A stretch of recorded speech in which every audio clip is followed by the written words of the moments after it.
TV7 Israel News is made possible thanks to your generous donations.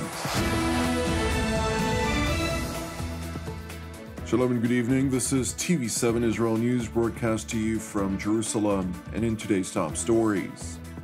The Islamic Republic of Iran deplores the United Arab Emirates for hosting Israeli Prime Minister Naftali Bennett in Abu Dhabi, claiming it destabilizes the region. The Islamic Revolutionary Guards Corps is reportedly preparing to conduct a space launch at a time when nuclear negotiations in Vienna are faced with increased challenges. Israel stressed that it has nothing to do with the deadly explosion that occurred in a Hamas-owned warehouse in Lebanon's southern port city of Tyre over the weekend. Israeli Prime Minister Naftali Bennett returned to Israel last night after visiting the United Arab Emirates. Before boarding in Abu Dhabi, Bennett voiced optimism that the ties between the UAE and Israel would constitute a cornerstone of wide-ranging relations throughout the region. He also thanked Crown Prince Mohammed bin Zayed for his very warm reception and for their in-depth, frank, and important conversations. I'm finishing a good visit here in the United Arab Emirates. I want to thank His Highness Sheikh Mohammed bin Zayed for very warm hospitality throughout this visit. Throughout the day we had meaningful, in-depth and straightforward talks about our two nations, about the region, and about our economy and technology and what we can do together. I'm flying back to Israel very optimistic that this relationship can set an example of how we can make peace here in the Middle East. During the meeting between Bennett and Mohammed bin Zayed, both leaders expressed a desire to strengthen cooperation, mainly economic, between Israel and the UAE and discussed the issue of a free trade agreement. Subsequently, the Israeli premier instructed his staff to expedite work on such an agreement together with the Economics Ministry, so that it could be signed in the first quarter of 2022. Separately, it has been confirmed that work is being done to hold a so-called Quad Summit between the four foreign ministers of Israel, the UAE, India, and the United States as a follow-up to a remote meeting held roughly 2 months ago when Indian External Affairs Minister Subrahmanyam Jaishankar made his first trip to Israel since the new Bennett-Lapid government gripped the reins of power in Jerusalem.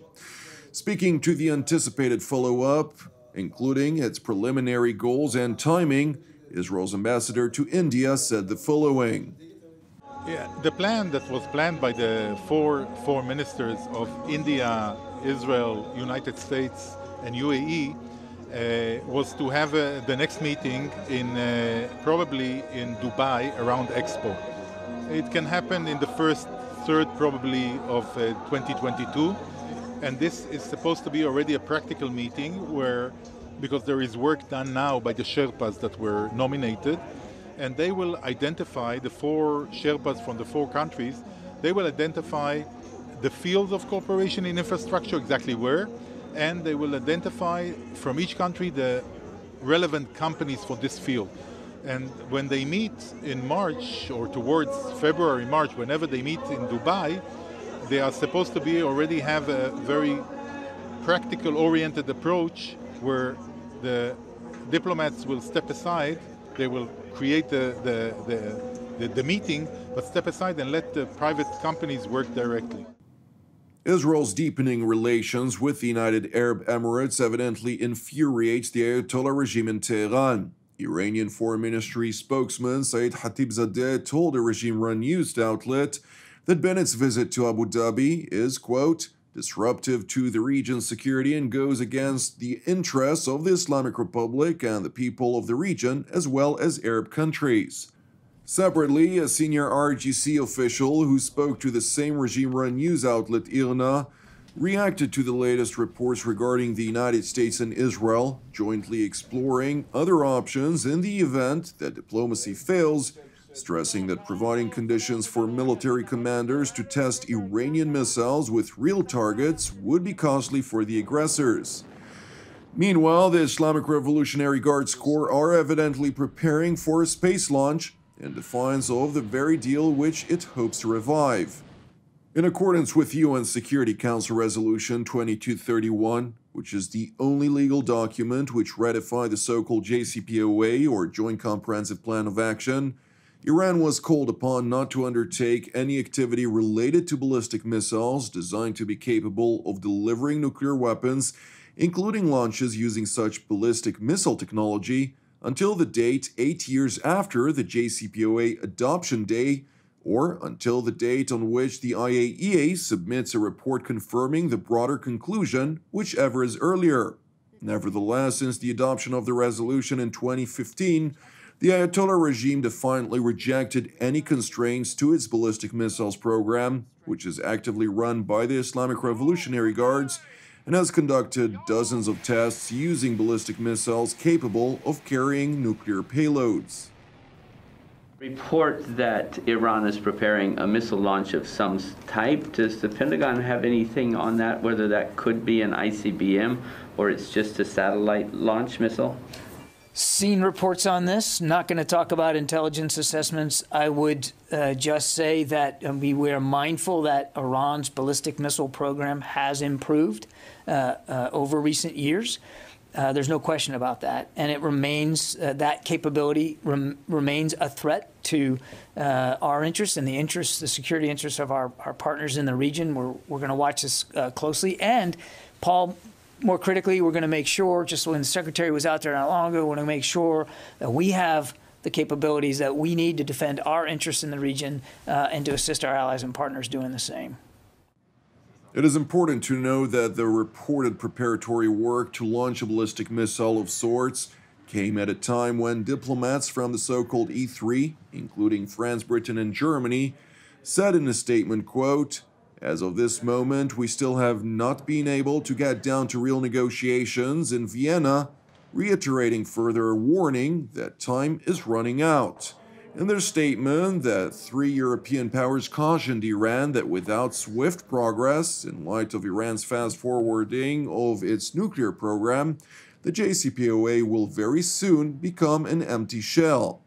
And while the Iranian delegation in Vienna responded by accusing the Europeans over engaging in a so-called blame game rather than engaging in real diplomacy, the United States is seemingly seeking to exert additional pressure on the Islamic Republic for fear that the window of opportunity will close indefinitely, effectively rendering Iran a nuclear threshold state. To try and avoid such a reality, White House National Security Advisor Jake Sullivan is reportedly expected to travel to Israel next week for high-level consultations on Iran. According to 3 Israeli officials who spoke to Barak Ravid of the Israeli Walla News website, Jerusalem is concerned that U.S. President Joe Biden is possibly considering a so-called less-for-less agreement that would partially lift Washington's sanctions on Tehran in exchange for a partial freeze of the Islamic Republic's uranium enrichment program. To discuss this option, which has been raised by the Americans in the past, Sullivan is reportedly expected to land in Israel next Wednesday for meetings with Prime Minister Naftali Bennett, Foreign Minister Yair Lapid, and Defense Minister Benny Gantz. Meanwhile, ahead of the Defense Minister Benny Gantz's return to Israel this past weekend, he was asked whether he was made aware of the timeline which the United States intends to pursue a diplomatic track with the Iranians in Vienna.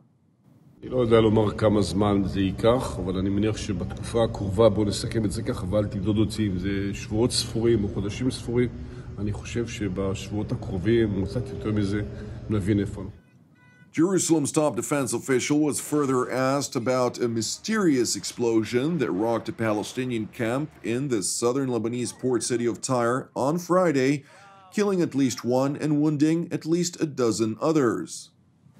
אנחנו עוקבים אחרי מה שקורה במקומות שבהם מוחזקת תחמושת באזורים אזרחיים, לצערי דברים כאלה קורים, אני לא יכול להתייחס לזה באופן. זו תאונה או שיד זרה הייתה במעל? לא מעורבים בדברים האלה, אני מניח שיש כל כך הרבה אלפי טילים שמוחזקים בלבנון, זה דבר שיכול להביא לתקלות. It was later revealed that one Hamas operative was killed in the explosion. According to a statement by the Islamist group on Sunday, The blast was caused by an electrical fault in a warehouse which Hamas claimed to contain oxygen and gas cylinders for coronavirus patients. Nevertheless, during the funeral procession for the killed Hamas operative on Sunday, gun battles broke out in the area of the cemetery in an ongoing armed struggle of control over the Palestinian population of southern Lebanon, similar to the rivalry exercised between Fatah and Hamas in the West Bank and Gaza Strip. Thank you for watching us. As part of TV7 Israel's prayer initiative, I would like to encourage you today to join the team and me here in Jerusalem to lift up Lebanon in prayer for its salvation and peace, alongside prayers for our persecuted brothers and sisters worldwide, in addition to our ongoing prayers, of course, for the peace of Jerusalem and the salvation of Israel. I'm Jonathan Hassan, wishing you an Erev Tov u'Mevorach, and we will see you again tomorrow at the same time.